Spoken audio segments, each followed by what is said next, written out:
What's up, everybody? Welcome to Super Retro, a nostalgic podcast about retro gaming, TV and film, pop culture, anything dope from the 80s and 90s and even early 2000s. I'm your host, Tuck. That's your host, Will. What's up? Speaking of Will, it's his motherfucking birthday. Give Will a happy birthday, y'all. Podcast on the birthday, bro. Yes, sir. I'm honestly pretty surprised you showed up and you were like, let's do it. Yeah, well, I'm off tomorrow, so, you know, it all yeah, works. It's Memorial Day tomorrow. So, and, so, I mean, why not? Yeah, and the kids are asleep. Kids are sleeping. Wife's good. Yeah, we're good. He's here, y'all. It's only a little road. Looking fresh. What you got going on? Look, he got the little Hunter S. Thompson from Louisville, Kentucky, as are we. Mm-hmm. Shout out to Hunter S. I want to get that hat, bro. What is that hat? It says Kona. I saw that. I was trying to side eye. I was like, does that say NASA? No, you know how big of that'd be a cool flex to be like, Hunter wore this in an obscure time when he's just chilling in an island. Yeah, is he on a boat or something? He's chilling, bro. He's on a sailboat. What's in his hand? He's got that lay like he's in Hawaii. What the hell is that in his hand? I bet it's Hawaii. He's a bad motherfucker. Yeah, man. Hunter S. Thompson's a wild dude. From Louisville, Kentucky. His birth house is... it's like a famous house here. It's on the corner. Yeah. In the Highlands. It's pretty cool that it's a famous house in Louisville. Like, dude, you get pretty big. Yeah. If you get big enough to where they, like, look at your house, you're all right. If they're seeking out your boyhood home... And just staring you're at famous. It. Like... Yeah, you just take a picture of it. People are just going to his house, staring at his house, bro. Like, that's famous. Yeah. Also, you know, Muhammad Ali from Louisville, Kentucky. Mm-hmm. I don't know where this is going, but Muhammad Ali. This is our first bit. Yeah, but anyway, let's do some shout outs, y'all. We had another subscriber on TikTok, which is awesome. Slowly building. We are building a little family. You guys are getting, of retro misfits. Yeah, you're getting our outtakes, you're getting our funny pieces, because you know what's funny, weirdly enough, that the comedy videos, or the funnier the video that we do, if it's not really related to a topic, it does not do well. Mm-mm. Isn't that weird? Because I'll look at this shit and be like, that is the funniest shit I've ever heard. Yeah, some of my favorite videos of ours of us just messing up. Yeah, me too. Yeah. Like the one with me reading the teleprompter, that is an all-time classic video. Yeah. And it just, But like we said, man, who cares? I don't care. Whatever. We like putting out the content we put out. That's right. Like whether it does great or, we don't try to just repeat it. That's right. So let's give a shout out to our newest subscriber. And this isn't why I'm shouting him out. He just sent a real dope message to us. This is what he said. His name is Kyle McDaniel. He said, "Yo, love the podcast. Keep up the greatness.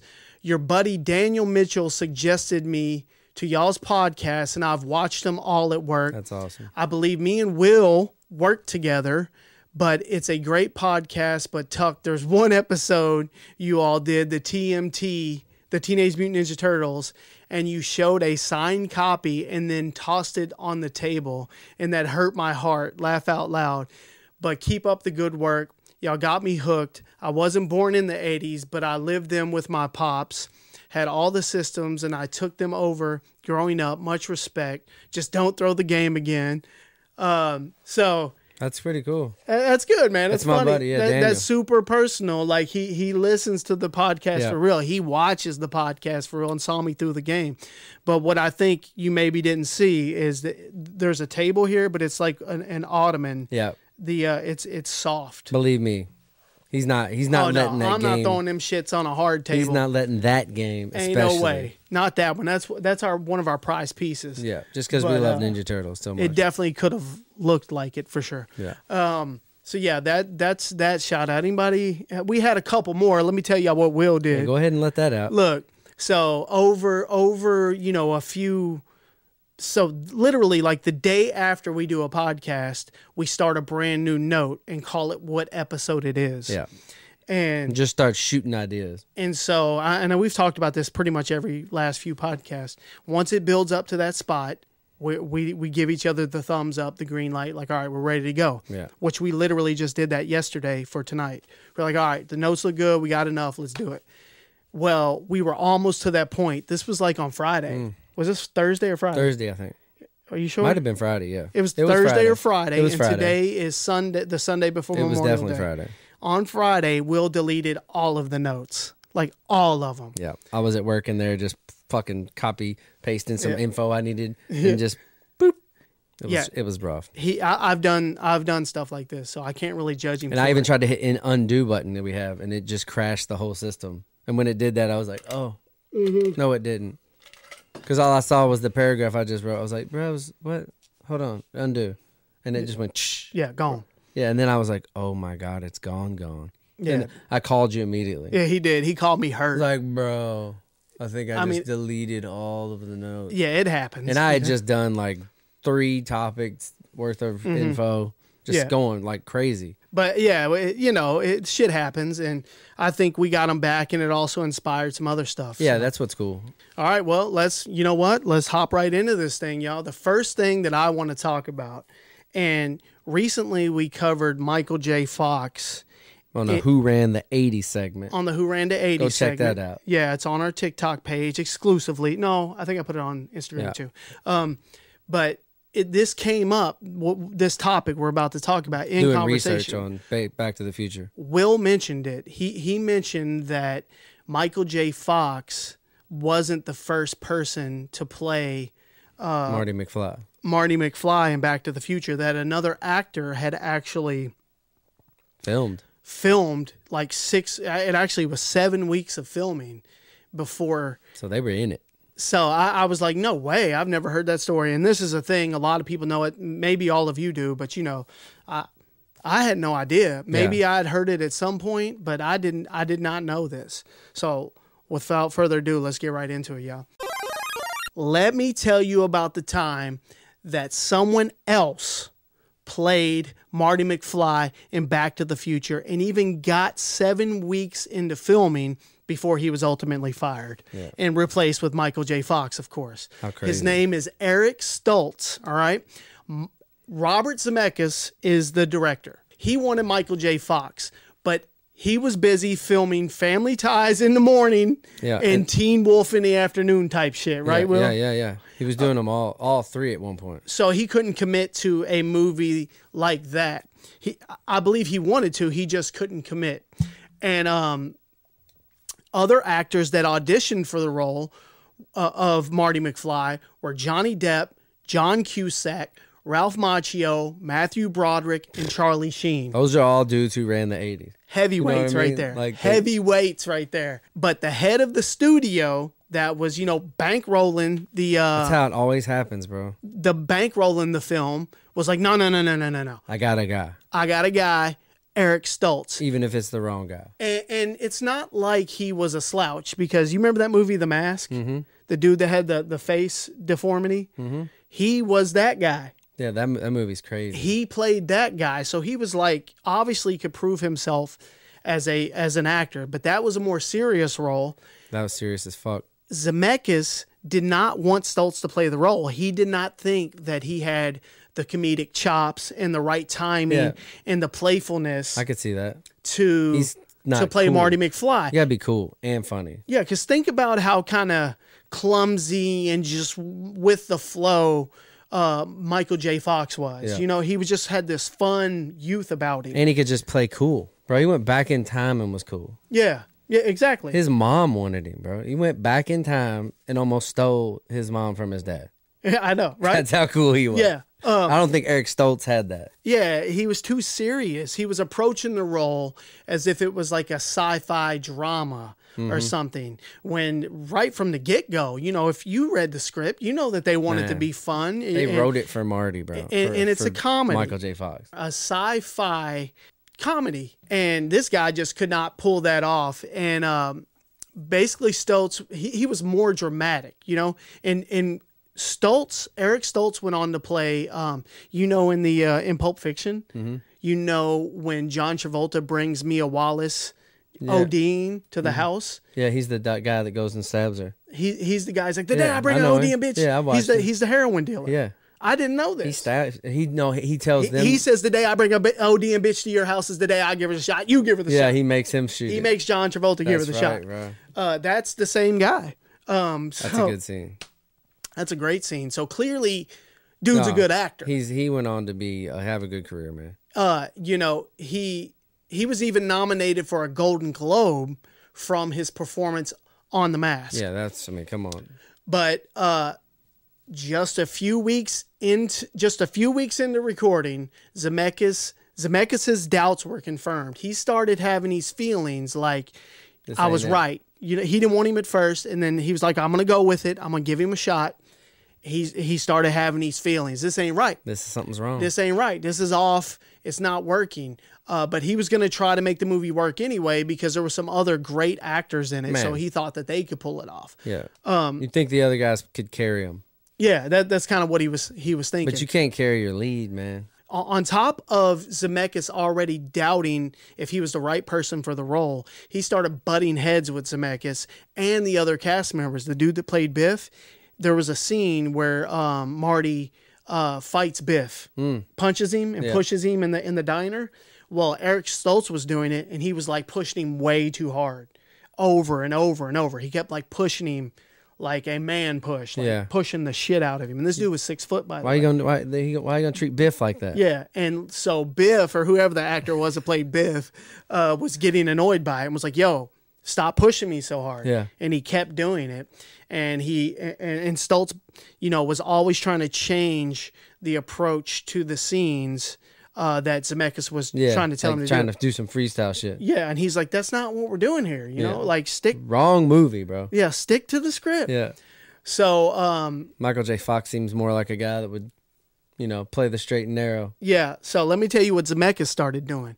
Zemeckis started when they would film before.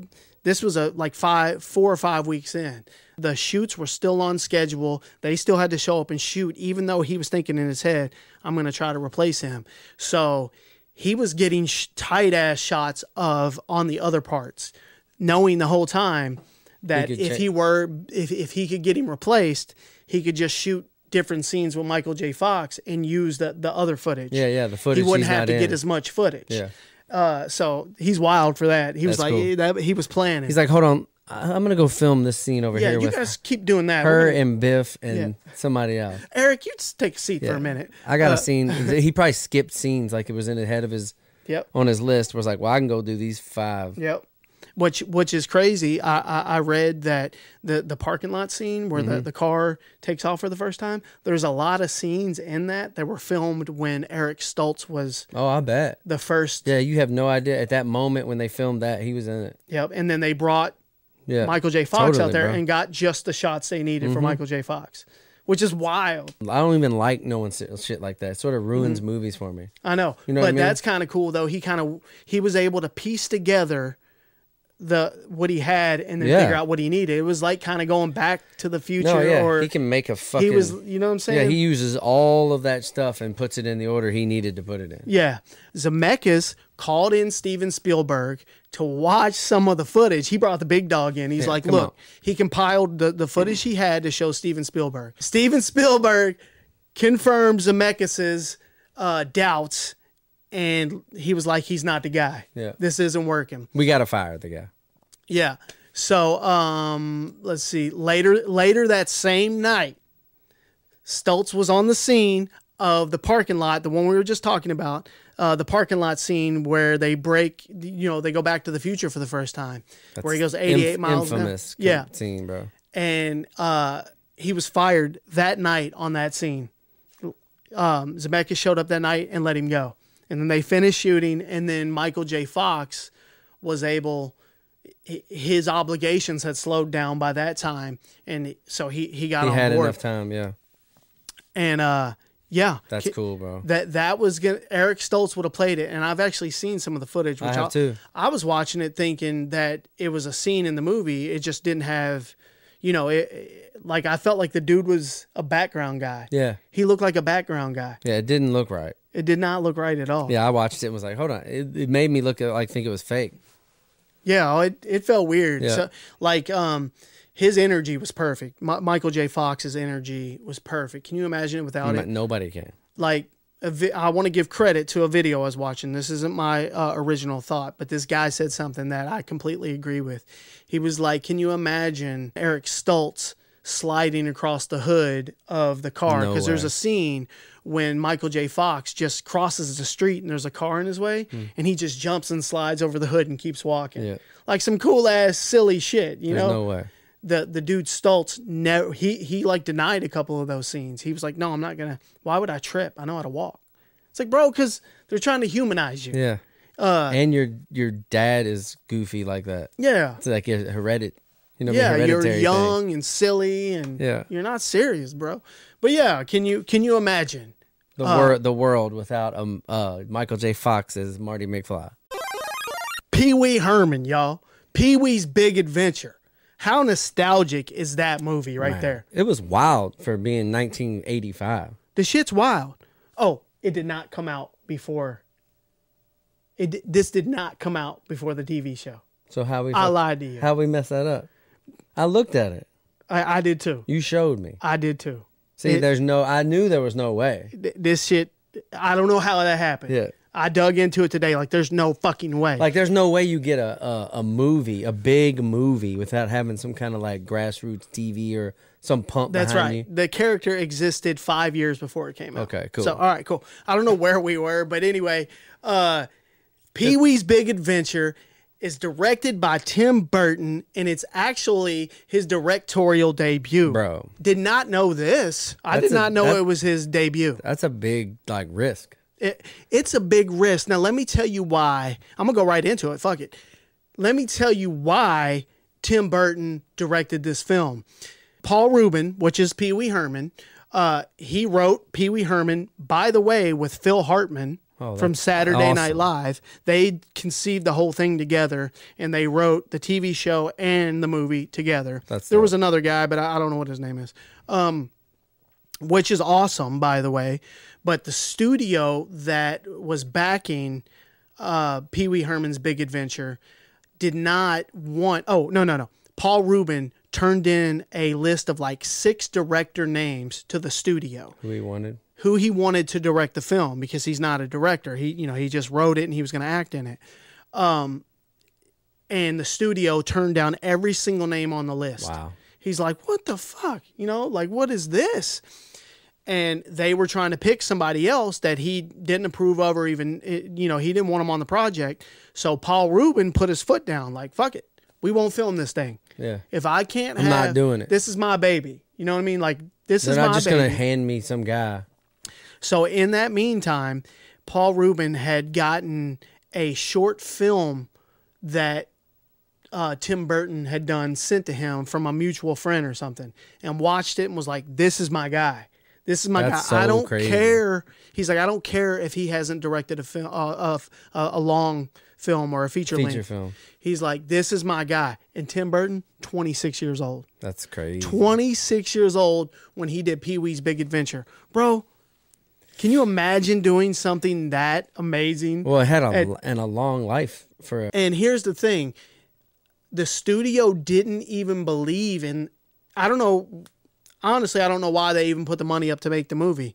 Because when they rolled it out, they did a slow roll as compared to their other films where they would just blast all the movie theaters and do a big marketing thing. They wanted to see if this was They gonna did catch. a slow roll because they thought it was a weird film, which it is weird, but it's also awesome in Bro, I was a weird young way. when I watched it. And the response at the movie theaters was so huge that they were like, oh. And they just blasted it out after it got great reviews. They were like, flood the market. Oh, yeah, they were right. Paul was right. Yeah. Sorry, Paul. You know how it is, how that corporate bullshit is. But it had a $7 million budget, and here in a bit, we'll talk about how much it brought in, which is great. I love a good success story, which, I know a $7 million budget in 1985 was pretty significant. That's pretty good. So it's not like they didn't put the money up. No. They were trying to make a good film here, but when they got their hands on it, they were like, this shit's weird, which... whatever. It was released August 9th, 1985. Here's what Pee Wee Herman's Big Adventure is about.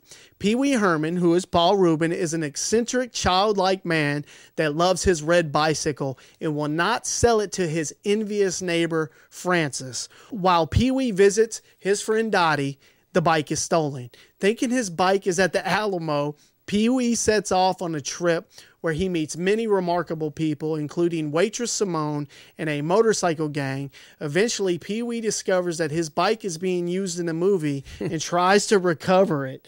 That's basically the plot. That's the word I was looking for. That's the plot of the whole movie. Pee-wee trying to get his damn bike back. I can't tell you how much I love this movie. If you watch it for just 30 seconds, you'll see all kinds of shit. And you'll be like, weird. Oh my God. Like the breakfast scene at the beginning, the Rube Goldberg, you know what I'm talking about? Yeah.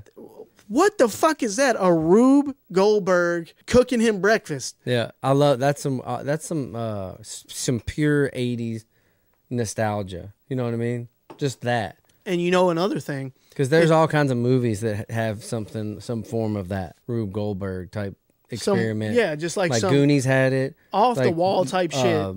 Freaking Back to the Future had it. Yeah. Like a bunch of movies like throw that in there. Yeah. It looks futuristic. Yeah, what the fuck? Make a shoe, kick something and start coffee. You know what I mean? Like he had pancakes, like a chicken smacking an egg. Yeah. That was a good that whole movie, and like because that movie, it was huge when it came out. It was. Like, and everyone watched it. And you know, when on that breakfast scene, he's eating Mr. T cereal. Yeah. Remember we've talked about Mr. T cereal? But yeah, man, Pee Wee Herman and the Large Marge scene, y'all. Bro. Listen to this. The Large Marge scene was almost cut from the film because Tim Burton was like, damn, that's pretty scary. It doesn't really have a place in my lighthearted, silly, weird comedy. It's so good, man. How much did that scare you? To me, though, like when I think of that movie, that's almost the very first thing I think about. I agree with that. Like, I think of that breakfast scene. I think of a lot of him riding the bike. I see a visual of that. Yep. And then I see Large Marge. And him tap dancing on the bar. Yeah, tell him Large Marge sent you. And then, bro, we said that for years. There's a lot of quotes in it. Bro, I'm talking about all of my buddies and people in my little culture, my little clique of when I grew up, we all said that. Absolutely. Tell them Large Marge sent you. You know how many times you heard that as a kid? And can you imagine it without it? No, it was so good. He said he was so close to cutting it. And that would suck. And it really is. That scene, bro. It's so funny to me. There is like a big horror film website. I forgot. I didn't even write it down in here. But they voted it number 5 on the scariest moments in a non-horror film. It's because he gets down the road and he's like, yeah, Large Marge. Mm-hmm. And they're like, she's been dead for however many years. And if you go back and watch Beetlejuice, there's some of that shit in Beetlejuice. You can tell Tim Burton did that shit. He just got a ride from a ghost. The whole time, yeah. She was not real.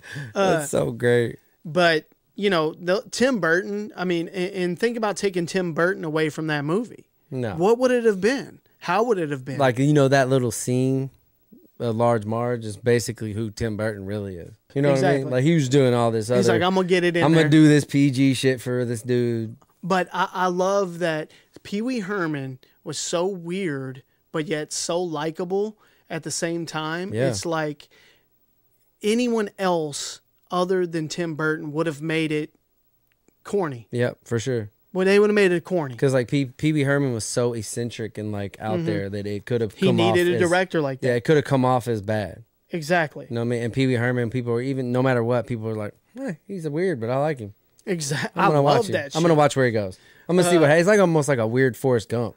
You know what I mean? You get to watch this adventure. This dude goes on and meets all these crazy people. By the time this movie was finished at the box office, it had made $41 million. Off of that off of the $7 million budget. That is a success, especially when the studio was like pulling the reins back a bit when they first released it. They probably thought they had a bomb on their hands or a lemon, you know? Yeah, it was definitely a risk to do this. And they were like, all right, well, this shit worked out. So $41 million in 1985. I'd like to see the equivalent. Somebody do the math on that. Inflation. They were immediately calling Paul Rubens and being like, hey, what else you got? For sure. Like, and then part 2? And then Tim Burton went on to do Batman. Yeah. And Batman Returns and all the other shit he did.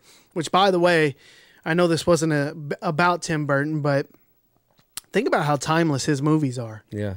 They really are timeless. That's why when I was thinking about Pee-wee's Big Adventure, I was like, when That came out late 80s. That was late 80s. No. It was filmed in like 84 and released in 85. I know it. It does not feel like that. No. Even if you go back and watch it now, it feels like, 1990 or something. Yeah. You know what I'm saying? Yeah. No, he found a lane. Yeah, I don't know. And he crushed it. He really did. He's like, this is the way I like to tell stories, and that's how I'm going to do it. Yeah. Like every movie, it's how he wants to tell it. And, Batman, the Batmans he made, I know we talk about Batman on here a lot, but God, I feel like 100 years from now, you'll be able to watch that movie and be like, yeah. It's all right. Yeah, I Good like story. it.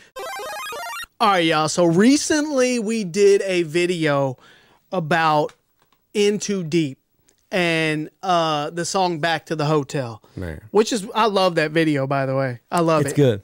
But in the video, I mentioned that they were from Texas. We only do certain amount of research on certain topics. Well, that one was completely organic. The song just came up. Yeah. And I was like, oh, yeah, them dudes are from Texas. And then it was like, nah, they're not. And then I was like, no, wait a minute. You even checked yourself, I bro. said they're from Oakland, which I feel like I should get some credit because In Too Deep I mean, he was close. is from Vallejo, California. And if you look on the map, they're right there together. Yeah. They're both in the Bay Area out there near San Francisco. Definitely better or whatever. than Texas. It's way better in Texas. But, whatever. So I wanted to give Vallejo a little bit of love since, everyone came into the comments and was checking me. But for the most part, people were cool about it. So I wanted to make it up and talk about one of the most iconic and most influential hip-hop artists of our generation. And he's inspired so many people in hip hop right now, and even the way that people that are in hip hop and even kids from the suburbs don't realize it, that he has inspired the way they speak to each other. Who am I talking about? Earl Stevens, aka E-40, y'all. E-40. One of the best to ever do it, from Vallejo, California. I think you say it Vallejo. Vallejo, California. Yeah, you can tell where we're from. Yeah, E-40 from Vallejo, We're from California. Kentucky. We're from Kentucky, y'all. He brought his own style. And he didn't give a shit if you like that was his style. That's right. He didn't even care if it was a thing yet. He did not. I'm going to make it a thing. It's like his rap style's different. The terms he says and stuff. Like he has his own little language. He may be the most original hip hop artist. Yeah, he didn't try to be like anybody of all time. And you hear him and you're like, oh, that's E-40. Yeah. Like, yeah, and when I was a kid, immediately knew any E-40 song. Like the majority of hip hop artists, specifically at that time, because it was still fresh. Hip hop in the early 90s. Yeah, he was early. With is what I'm going to talk about. He's one of the OGs, bro. In the early 90s, it was so fresh. It was only like 10, 11, 12 years old. Yeah. Hip hop in general. So he was early, man. So the patterns weren't there. This guy was as original as it gets in something that was so young and still stands the test of time today. Yeah. Like if anybody tried to sound like that, you'd be like, get that shit out of here. You can't really copy him.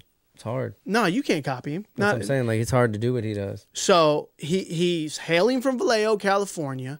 He's the king of the Bay Area slang. All right. And let me tell you, if he didn't make these up, he popularized them. All right. Listen to these words. Hella came from E-40. Used by a lot of people now. Exactly. You smell me. I say that all the time. A lot of people do. Fasheezy. How many kids from the suburbs have said Fasheezy, mom, or for show, whatever? Both of them came from the Bay Area and Vallejo. And Got Me Bent, Gassed, Biatch came from him and Too Short. For show? That might be the most famous one up there. Yep. Those came from E-40, and those came from from Vallejo, California. He inspired those. He brought them out to the mainstream. But what I really want to talk about, we could go on for days about E-40 and how he became E-40. But what I want to talk about is his album in a major way. The album cover is iconic. It was released March 14th, 1995 on Sick With It Records and Jive Records. The album peaked at number 13 on the Billboard 200. The Source only gave it 3.5 mics. How dare you? How dare you, out of 5. I think you need to go back and listen to it. In a Major Way by E-40 is one of the best hip-hop albums of the 90s, hands down. I mean, look at those songs, bro. Dude, Sprinkle Me is a classic song. It is. What pissed me off back in the day, this shit came out in 1995. What pissed me off is they used to do this all the time. They would do different versions for the videos. Yeah. And then those were just on the video, and you couldn't get that recording anywhere. Yeah, then the album come out and it'd be different. It'd be different. So there's a version of Sprinkle Me that has his sister, which is Sugar T, singing a part on there. What'd she say? If you want to hear some of this G-A-M-E, say 40 water, won't you sprinkle and you can't, me? It's not on it. That is not on the album. You might think it is. Get it in a major way and turn Sprinkle Me on. Somebody tell me if that part's on there. It's not on there. there. So you can only look it up online? You got to watch the video. Yeah. It's in the video. That's cool. That's how much I love E-40's in the major way. He's mad about I know that. the differences, and I'm mad about that. Also, Dusted and Disgusted, Man. which is a song with Tupac on it. Tupac kills it. Spice One, Mac Mall, which Mac Mall's another one from Vallejo, California. Tupac. Dude, I loved that song so much and that verse so much. I literally wrote all the lyrics down on a piece of paper so I could know them, and learned it and just used to do it, used to rap along with it. So, yeah, I know all the lyrics. Great feature. Amazing feature. Like, I'm going to get Tupac. He was in jail. Tupac was incarcerated when they shot the video for that song, and they replaced him. Shit, who did they replace him with? Celly Cell. Remember Celly Cell? It's Going Down Tonight? Yeah. They replaced him with Celly Cell, so I can't even recall that version. Nah. I don't even know if I heard that version, but apparently it was, they replaced him for the video. But you can't replace Tupac, man. No. Come on. And then there's Sideways, that brrr, what I'm talking about, that whistling at the end, and that iconic, Santa, do you know E-40? Yeah. Love that part. And then One Love. Remember that shit? Yeah. That was a banger. Like every song on this album. And he also had his son on it, his like 10-year-old, 8-year-old son or something, on a song called It's All Bad. And I knew like all the lyrics to the kids rapping part. It's hilarious. I was playing it in the car yesterday, and that part came on, and I was rapping along with the kid. And I was like, this is too funny. Now I know that all dude's this our shit. age. Yeah, definitely. That dude's definitely our age now. Shit. Anyway, it's time for y'all to put some damn respect on Earl Stevens, a.k.a. E-40's name. Man. That man is a living legend. Hey, the first time I heard him wasn't even his solo stuff. Oh, yeah. It was The Click. The Click. He's a founding member of The Click. The Click was huge to me when I was a kid. I love The Click. Yeah. Hurricane, stung, you can start an engine, man. Yeah, You Can Call Me Slurricane. Yeah, I love that shit. Like, that song was jam. They like, had all the Click, that whole album. They had a hit with Captain Save-A-Ho. That was a good one. Man, I like that. The whole Click album's classic to me. The one that has Hurricane on it? Yeah, that's a good one, too. The beats are sick. I need to look a little more into who did the production on that album, because I always do that. It was unique, bro. It really was. Like, all they of had their a shit. sound, man. And when I did look at who produced it in a major way to see if I knew anybody, and the same guy produced quite a bit of them. Yeah. Quite a bit of the songs. You can tell. He was probably their guy. You can tell. But yeah, E-40, y'all. Shout out. I'm telling you. He's one of the OGs, bro. He is one of the OGs. And what's funny is he didn't even gain real popularity on a national level, which in a major way did end up going platinum, but it took like 9 years to go platinum. Yeah.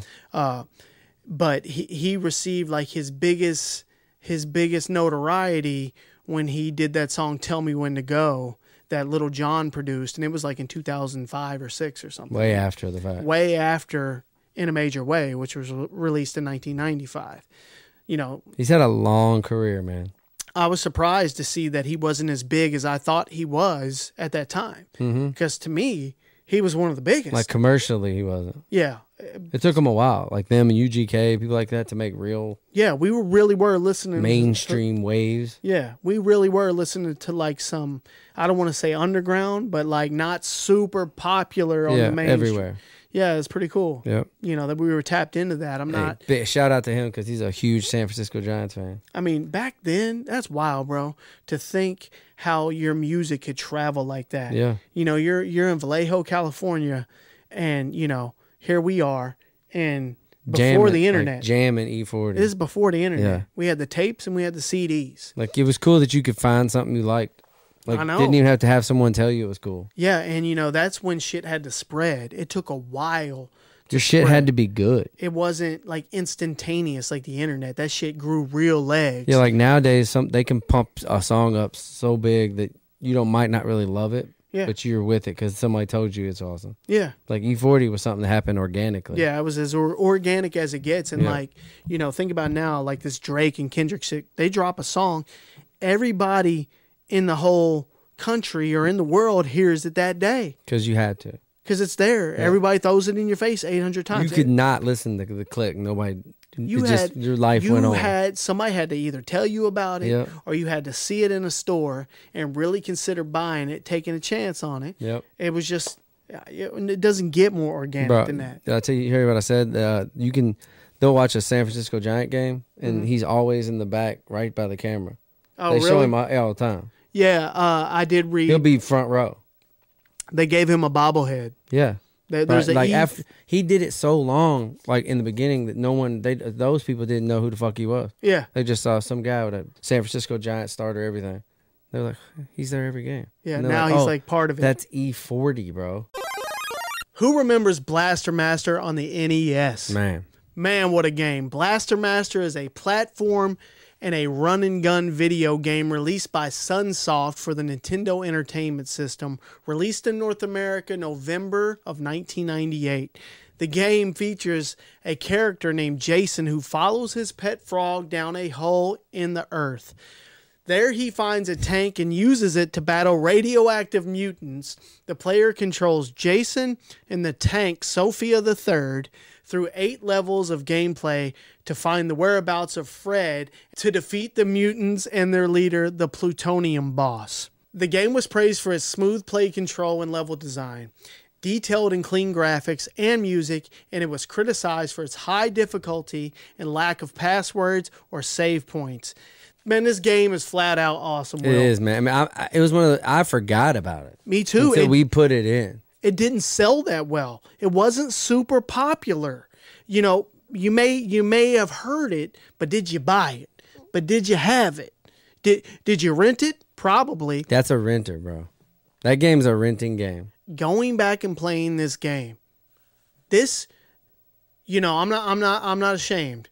Did I play it back in the day? Absolutely. Was it hard for me? Yes. Did I probably set it aside because it was a little too hard at the time because I was so young? Probably. That's a game I rent, and I'm like, that's a one-timer. It is so good, dude. I know. We played it. Dude, yesterday I really got into playing it in depth. Got to bosses and stuff in different stages. The tank is so freaking awesome. Bro, I played it for a while without even knowing you could jump out. Me too. Yeah, I forgot. And then when I jumped out, I was like, oh my God. I remember. But, you know, that tank, the maneuverability of it and just the way it responds and how smooth it is. It's crazy. Dude, in 1988, that shit, bro, that was next level. It was, man. This game, I often talk about NES games that were kind of like before their time. This game definitely was. Yeah. It was like a Metroid that you could drive a tank around and it could swim. You could swim in it. You could get out of it. You could jump so high. And it acted, when you jumped, it acted like a person and then it would land. Like a transformer. Yeah. Dude, I love that tank. And that tank alone is what often gets it mentioned, you know, in top 50 list and stuff like it. Because when you do go to the overhead view, it does look kind of silly. Mm-hmm. Like he's got this big ass head. and it looks kind of childish. Yeah. Even though it is childish, but it was so serious and dark and kind of, just a deep game. And then you hop out and it's just like, oh God, it's this bobblehead. Even that though, once you kind of get past that visual, it's still super fun to play. Like I really like the game. Just like the cool name, like in the cover art. Yeah. It's so cool. Like, you know what I mean? Blaster Master. It is an iconic title. I think, we have it in there. I'm going to grab it. And the cutscenes at the beginning that kind of tell the story that I had mentioned earlier about the frog jumping down in the hole. He chases the frog. When you read that, dude, I was like, that's just such a fucking 80s game plot. Yeah, it's so good. And the graphics that tell this story before the game start, it's just so out of it feels so weird, like it doesn't match the story, but it does. You're like, I got an idea. Yeah, it's so you see it, like when I put it in, I was like, oh, I put the wrong game in. Then I was like, oh wait, they're telling the story here. Like this guy's gonna go down this hole. And he goes down the hole, and then all of a sudden he's in like regular clothes. He goes down the hole, and then he sees the tank. And the next thing you know, he's got like a suit on, holding his helmet, like he's about to put the helmet on. I was like, okay, where'd you get the suit, bro? Yeah, he turns into a superhero. Yeah, because I think the radioactive material or something, I don't know. How come all these 80s games and movies and horror films back in the day always contain the radioactive material? That was their out. They could say that and get away with anything. Yeah, they'd be like, so how did this 7-headed monster happen? Well, see. Radioactive. Hey, he got that material on him. He got that material on him. And that you could do Spider-Man like that, Ninja Turtles, any kind of radioactive ooze. Yeah, Night of the Living Dead, the movie. Yep. But yeah, the tank was so smooth. Yeah, it was. It was smooth, and the whole gameplay on Blaster Master was smooth. It's like how there were so many choppy games back in the day. Like for instance, the first Teenage Mutant Ninja Turtles. That thing is choppy. Mm-hmm. It runs slow sometimes. Blaster Master operates flawlessly. Yeah, it does. I'm telling you, they pulled everything that they could out of what the NES could do without overheating it, if you will. Yeah, they do. You know what I'm saying? It handles it perfect. None of that lag shit, or at least I didn't see any. I like also how there's a health bar and power-ups. But again, there is no save points, and you got to beat it all in one sitting. Good luck. Yeah, so Nintendo gives no fuck. You got to really put the time in. This is back in the day when we had time. In the summer, you had all day. There was games, if you started them, you had to beat them. And those of you that are fans of Blaster Master, like I am, if you didn't know, they have reimagined, reproduced, and re-released this game on a couple different platforms. March 19th, 2017, Blaster Master Zero, a retro 8-bit style reboot of the original NES game, was released for the Nintendo 3DS. That's cool. eShop and the Nintendo Switch. You can get it on. A sequel, Blaster Master Zero 2, was released on March 20th, 2019 for the Switch. And a second sequel, Blaster Master Zero 3, was released in 2001 for the Switch. So they got a whole trilogy of old school games. Got a whole ass trilogy out here, and I didn't even know it. When you play a game like this, you're like, yeah, they need to reimagine and redo it, but they already did it. I just didn't know. We're always late. Yeah, so it's really cool. If you really want this, if you're looking for the retro games reimagined, they're out there. Probably a lot more than we realize. Yeah. Just search it. Go to the store on the Switch and search for it. And a lot of times, there it is. Didn't know it was there. There it is. Yeah, that's cool. I'm going to have to go check them out. But yeah, Blaster Master, y'all, iconic game. Probably didn't get the love that it deserved. It does end up on a lot of top 50 lists. A lot of people show it respect, but it's kind of like after the fact. Sort of a sleeper. Yeah, it was a sleeper for sure. It was a dark horse. So yeah, what do y'all remember about Blaster Master? When you guys play video games, is your game a cartridge or is it a disc? What do you prefer? Yeah. What do you play the most? What do you find yourself playing? Well, obviously back in the day. Or any, because a lot of people, that's why I wanted to talk about this, because a lot of people don't play either. Oh, yeah, it's just all digital. Yeah. Which is crazy. That's what I'm saying. Like, to me, back in the day, like, I was always, like, leaning towards liking cartridges. I love cartridges. You know what I mean? Because physical forever. Like, but I'm saying no, but like even like a CD or a disc. Yeah, that's physical. Yeah. But I'm saying like when it transitioned, when I had to go get my first game and it was a disc, oh no, I felt weird. I understand what you're saying. I was like, hey, what the fuck is this? Well, the carts are durable as fuck. And they just look cool. And they like, look cool. Like, but you have that disc, and it's almost like you put it in that box and never see it again. Yeah. When you don't play the game, they would just sit. It's nowhere near as physically cool. Like my little bin of Nintendo games when I was a kid was so cool. Right. It doesn't hold the same nostalgic value. Yeah. But I mean, I straight up transitioned into discs. You know what I mean? Yeah, I mean, you kind of didn't have a choice when you went to PlayStation. Yeah. You know, PlayStation was disc. They came right out the gate. Then Dreamcast. Dreamcast, yeah. And then it kind of stayed that way other than Nintendo. Then Xbox started like that. And then GameCube, Nintendo tried to get in on it. They tried to come with the the Wii was also disc. And then like now Nintendo Switch went back to the carts. But I have a gripe with today's technology. Back in the day, remember, you go to Blockbuster, you bring home that cartridge, or even that CD for that matter, whatever, what have you. The disc. Yeah, the disc, whatever you have. You take that disc, you slap it in, you take that cart, you slap it in. 2 seconds later, you were at the start screen. 2 seconds later, you were already playing. You try to play a new Switch game now, you're not playing it today. You're not playing it today, or on the PlayStation 4, which is what I have. You're not playing it today. Or, you can play it, but come back in 2 hours. Yep. While it downloads, and then after it downloads, it has to install. Or it has to update. That's the worst. Like, this, every time I turn the Switch on, Fortnite is trying to update. And it shuts the whole shit down, which I know you can bypass it. Yeah. But the kids are like, I want to play Fortnite. And I'm like, well, come back in 17 hours. Yeah, I had to do it. Me and Vinny tried to play MLB The Show today, the new one, and we started it up and immediately got the update screen. Yep. And it was like an 8 gigabyte update. I was like, oh, cool. That's How fast did that work? I mean, it took probably 20, 30 minutes. Yeah, but it's still an inconvenience. It takes the steam out. Like, you're like, oh, okay. And so we just went and looked at the store for a while, looked at new games. Yeah. But, it was cool. But so me personally, I prefer the cartridges all day.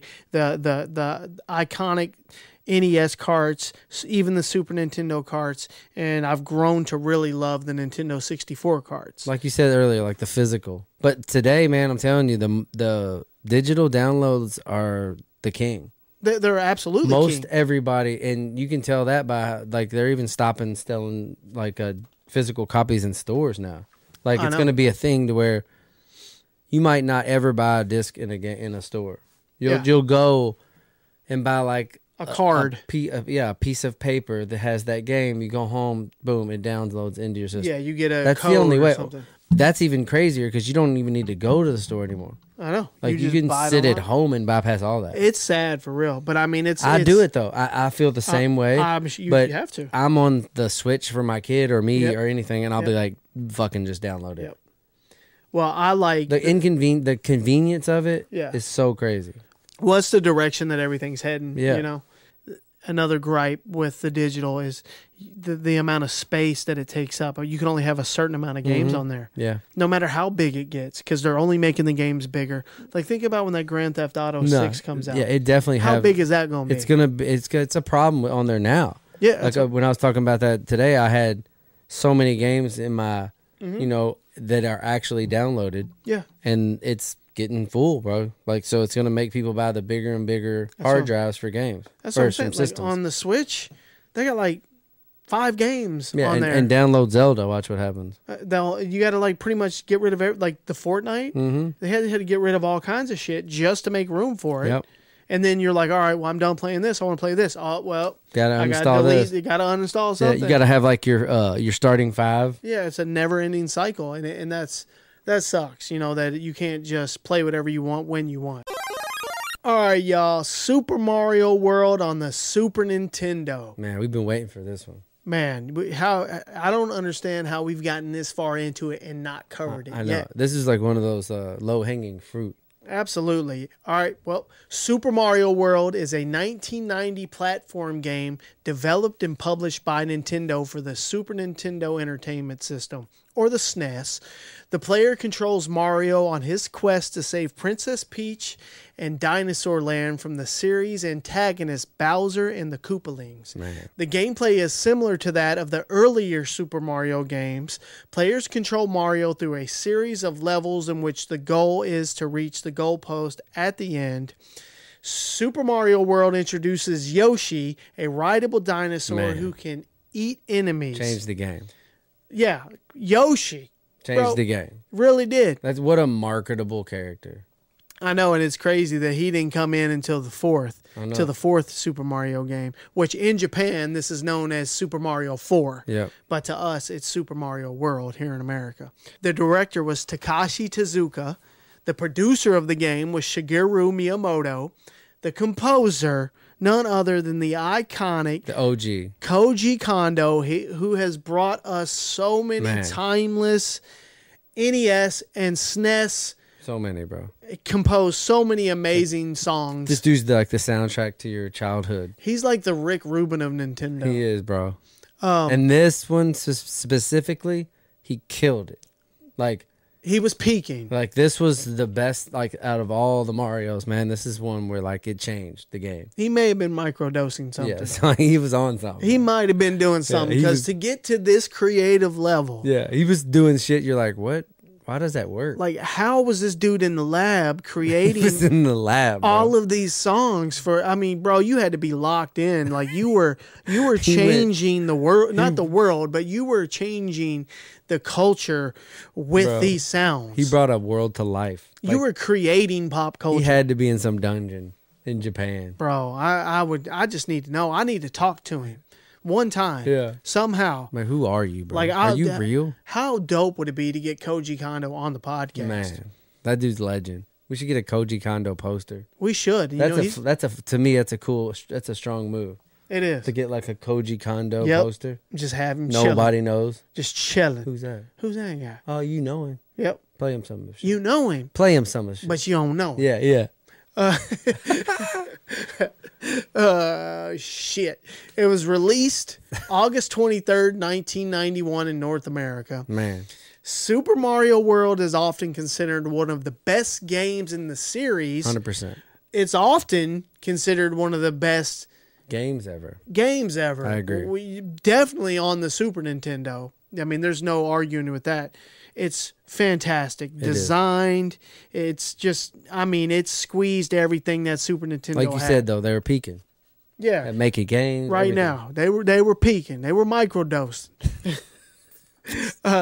It sold more than 20 million copies worldwide, making it the best-selling Super Nintendo game. Nintendo developed the game, led by director Takashi Tezuka and producer and series creator Shigeru Miyamoto. I think it's cool that that's what I'm saying. Like that guy, they let that guy have a shot. Yeah. And before it was always Shigeru. Yeah, it was always Miyamoto. Yeah. Like, this is my baby. They were like, hey, hold on, let's let this other dude see what he can do. Think about your first like real big job opportunity. Mm-hmm. He's like, hey, follow Super Mario 3 up. Yeah. Good luck. Like, I would have. Here you go. I would have went into that thing the whole time being like, I'm gonna get fired. Yeah. After that point, though, Shigeru was probably. He needed to take a step back. He was tired. Yeah, well, he had a lot of other shit going on. But, yeah, Super Mario World was the first Mario game for the Super Nintendo, obviously, and it was designed to make the most of the console's technical features. Yep. The development team had more freedom compared to the previous installments for the Nintendo Entertainment System. Yoshi was conceptualized during the development of the NES games, but was not used until Super Mario World due to the hardware limitations. Yeah, you can tell. Which makes sense because Yoshi does a lot of shit. You could not have done Yoshi back then. It would have been clunky. Yeah, it really would have. You know, they waited perfect. Just being able to make the raccoon fly was a feat in itself. Yeah. You know, I think that was asking it to do too much. I can sit there and hear the sound he used to get on Yoshi and all. Mm-hmm. Oh, yeah. Yeah, That's in your head. Yeah, for sure. Like Those that, sounds. God, it killed it. I still want to do a iconic retro gaming sound effects. Yeah. That would be one of them for sure. Him getting on and all that. But so classic. And yeah, it's the best-selling game on the Super Nintendo. Classic game. I mean, Hey, I wonder if we could show that over there. What? Oh, shit. I can probably take it off. Take a picture of it and put it up on the screen. Yeah, we got a Nintendo Power over here. Super Mario World with Yoshi. We have Super Mario World on the cover, riding Yoshi. Didn't even realize this was right behind us. Check that out. Nintendo Power. Boom. Super Mario World. The OG. Mario riding Yoshi, y'all. Let me see the date on this thing. Volume 28. That's right. They used to not put On the side. Is it on the side? Yep. Always over down at the bottom. It just says volume 28. There was a few that were like this, I remember. Oh, yeah, you're right. I remember there was a few that didn't have the dates on them. That's weird. But looking through a Nintendo Power is one of my favorite things. Yeah. One of the most nostalgic things you could do is look through It takes you Nintendo back Power. for sure. My God, the ads and it's like a perfect time capsule and like a snapshot into what we were all doing back then. You can't find anything better. Super Mario World, classic game. Man, it's still fun. Where would I rank it on my all-time Super Mario Brothers games? Because we always talk about the first three because we talk about Nintendo and we try to keep the systems separated. Yeah. But if you had to throw it in there, where would you throw it? Are we doing like all the way? Like to Switch? Let's do from Nintendo 64 down. Yeah, okay. Well, Mario 64 and down. 64's got to be my favorite. Oh, really? Time. Okay. Yeah. It's just it's changed everything. Being able to be Mario and run around 3D. Like, there was no board. Yeah. Like, I did what I wanted. I could just sit there and slide down a hill if I wanted all day.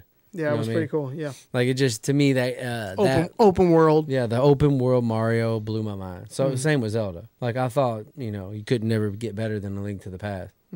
When I was playing Zelda on SNES. Yeah. And then when I got to play actual Zelda, you know what I mean? On 64. It's like, Jesus, this is amazing. Yeah, so you'd put Mario 64 first. Yeah. And then where would you put Super Mario World? Would that be second? I think I might have to give it second over 3.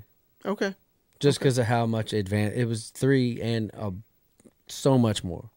You know what I mean? All right. Well, it's almost the same game. Like, you do the same stuff. Yeah. But they threw a lot of little perks in there. Currently I'd have to put 3 over Super Mario World. But I can probably change that at some point. I just need to dive a little deeper on Super Mario World. I didn't play it as much as I did 3. Wait till you play it. Wait till you revisit it. I revisit it often, but I need to take a real far run in it to get like a real gauge. We should pick games like that for some game nights where we just dig. Yeah, try to beat deep. Try to get as far as we can. Yeah. Yeah, y'all. So Super Mario World.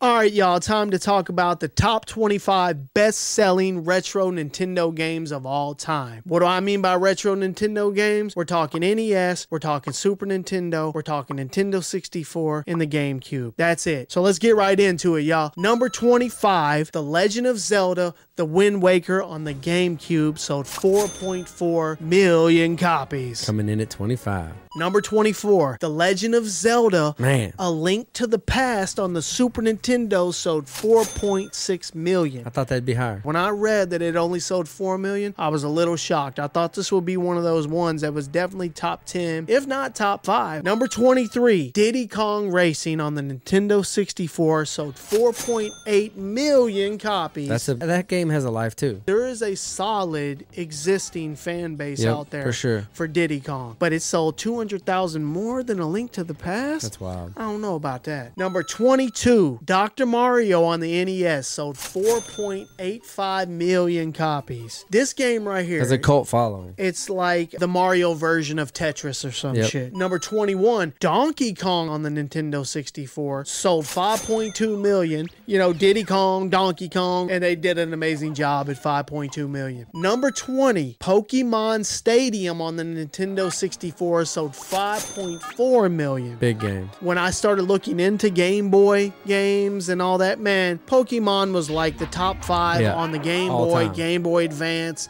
All of the Game Boys, Game Boy Color, it was all Pokemon games. Zillions of games sold on Pokemon. Yeah. Number 19, Super Smash Bros. On the Nintendo 64 sold 5.5 million. This is a fun-ass game. It's a great idea for a game. Just a fighting game where you beat the shit out of each other. With your characters you've grown up with. Number 18, Super Mario Sunshine on the GameCube sold 5.91 million. Man, Mario's still doing it on GameCube. Wait till you see all these Marios that are on this list. The amount of money that Mario's brought into Nintendo is insane. Number 17, Street Fighter II, the World Warrior on the Super Nintendo sold 6.3 million copies. That's cool. That's the highest of any of like Mortal Kombat's or Killer Instinct. Fighting games like it's that. The highest fighting game like that on this list. Number 16, The Legend of Zelda on the NES sold 6.5 million copies. This is one of the most legendary games of all time, and it kicked off an epic franchise that is still massive today. One of our favorite games. Yeah, that has to me, ever... I could see it being bigger. More. I'm surprised that it didn't sell more than 6.5. But you got to think, this was early. This was a new game at the time. You know, we didn't know what we know now. And it was hard. No one was getting this game and like, I beat it in a week. This was a labor of love. Yeah. Number 15, Super Mario Kart Double Dash on the GameCube sold 6.96 million copies. Man, Mario Kart is still selling. Mario Kart is an amazing franchise, and if I'm being completely honest, I enjoy playing the Mario Kart games more now than I do the Super Mario games. Number 14, Super Mario Bros. 2 on the NES sold 7.4 million copies. It is the classic reskin of the Japanese Doki Doki Panic. It's the dark horse in the Super Mario Bros. family. Is. It's often shit on by people. It's so good. We love this game. Yeah. Number 13, Super Smash Bros. Melee on the GameCube sold 7.4 million copies. A lot of this list is connected directly to Mario or Zelda, you know. Mario Kart, Super Smash Bros. These people are geniuses. Number 12, The Legend of Zelda Ocarina of Time on the Nintendo 64 sold 7.6 million copies. That game was so fun, dude. It felt different. That's when I knew what games would be today. That was a peek into the future. You're for like, sure. Oh, I'm really this guy. Number 11, Tetris on the NES sold 8 million. This is a weird metric here. If you look at the overall sales of Tetris, it's like, I'm not exaggerating, like 80 million or something crazy. That's all on the Game Boy. NES sold 8 million Tetris games, and everyone I know had the game. Yeah. You had to have it. It was just a staple. Number 10, and I love it. I love it so much. GoldenEye 007 on the Nintendo 64 sold 8 million copies. It was a groundbreaking multiplayer shooter game, paved the way for many of your favorites today. Yep. And both modes are great. You have the 4-player mode where you can chase each other around and shoot each other, which was groundbreaking and developed in only 2 months, by the way. And then the story mode. Both were great. Number 9, Super Mario Kart on the Super Nintendo sold 8.7 million copies. This started everything for the Mario Kart. That's the one, bro. This is the OG. This is when Nintendo was like, oh, we're getting in the racing game. You want to throw shells? You want to throw bananas? Yeah, they dropped an iconic franchise on us with that one. Yeah. Number 8, Donkey Kong Country on the Super Nintendo sold 9.3 million copies. I thought we were in the future when this shit dropped. Yeah, and Donkey Kong was cool, man. The commercials were crazy. The graphics were crazy. Even if you look at like Super Mario World, comparatively speaking to Donkey Kong Country, they're not the same. Yeah, it looks cooler. Like Super Mario World looks cool. It looks like a better version of the existing Super Mario games. Donkey Kong Country looked like some next level shit. It really utilized the new system. It was a precursor to the Nintendo 64. Yeah, it looked like it could be on 64. Yo, I'm sitting here editing this video right now, and I don't even know what to say. We just flat out skipped number 7. We skipped it. We skipped it. It's not, we don't have it. But it was Mario Kart 64, and it sold a lot. Number 6, Super Mario All-Stars. This one surprised me on the Super Nintendo. 10.5 million copies. I don't know if that's because maybe they launched it with the Super Nintendo, which you'll see here in a minute. There's a game on here that doesn't deserve to be on the list, but it is because it launched. Well, I can see why that did, because I think it was so far removed that people then got to go buy this game and can play every Mario. It was appealing to in that fact. Like, it wasn't the new shit. And I get this incredibly hard levels. Yeah. Yeah, you get the real Super Mario Lost 2, the Levels. Lost Levels, which was dope that they released Hard that. as hell. Number 5, Super Mario 64 coming in at 11.9 million copies. We're going to give them 12. That game changed it for me. That was one of them ones. The graphics can't get any better. Yep. And it was so different from all the other ones. Yeah, they reinvented themselves a lot with Mario. They could have just kept doing the side-scrolling bullshit. They really took chances. They were like, watch this. Yeah. Number 4, the iconic Super Mario 3 on the NES sold 18 million copies, and honestly, I thought it would be more, but 18 million is a lot. Yeah. If you really put that in perspective, that is a lot On the of units. NES. What can you say? It's Mario 3. Everyone knows. Self-explanatory. Number 3, Super Mario World on the Super Nintendo sold 20.6 million, often referenced as the best Mario game of all time. Classic game, the introduction of Yoshi. He was developed for the first 3 games, but they couldn't do him yet because of the limitations of the NES. And here he is showing up on this game and just taking it to the next level. And it looks like Yoshi probably gonna get a movie soon. Number 2, and this is what I was talking about. Number 2, best-selling retro Nintendo game of all time is Duck Hunt on the NES, coming in at 28.3 million copies sold. They count that every time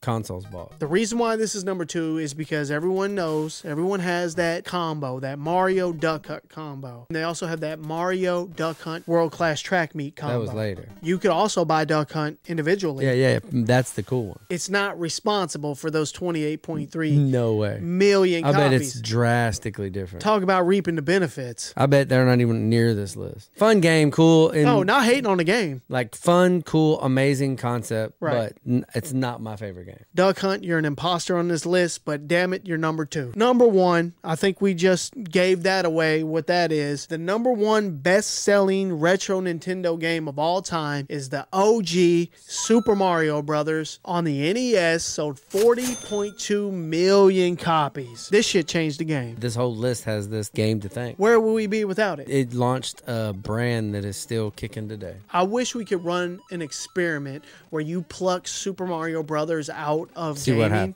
and see where everything else went, and if it would have gone there or not. I mean, look at this list. This is also inflated by that console. Every time you bought a console, you got a Super Mario Brothers game, but I truly believe it would have been close because it was epic. We talk about those moments a lot where, oh, that's when you knew it changed. But seriously, when you saw Super Mario Brothers on your television in the 80s and you were able to play it sitting right there, it was just a moment and a feeling that could never be recreated. No. Think about that. You'll never feel that again because everything that came after that, even as awesome as the games eventually became on the NES, you kind of expected it after you played Mario that first time, or you understood. There it is, y'all. Good list. Top 25 best-selling retro Nintendo games of all time.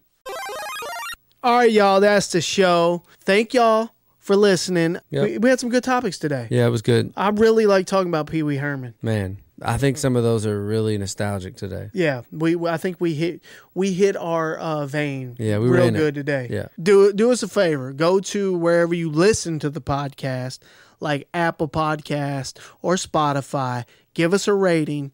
Leave us a review if you feel inclined to do so. We appreciate it. It really helps. Like, you ever went to like a podcast and it didn't have a lot of ratings and you're just like, I don't know. Probably not that great. Yeah, why ain't anybody listening to it? So we're starting to get it now because I've mentioned it a couple times. So hey, help us out, y'all. We want to grow this. We thing. appreciate the love, man. And we are growing.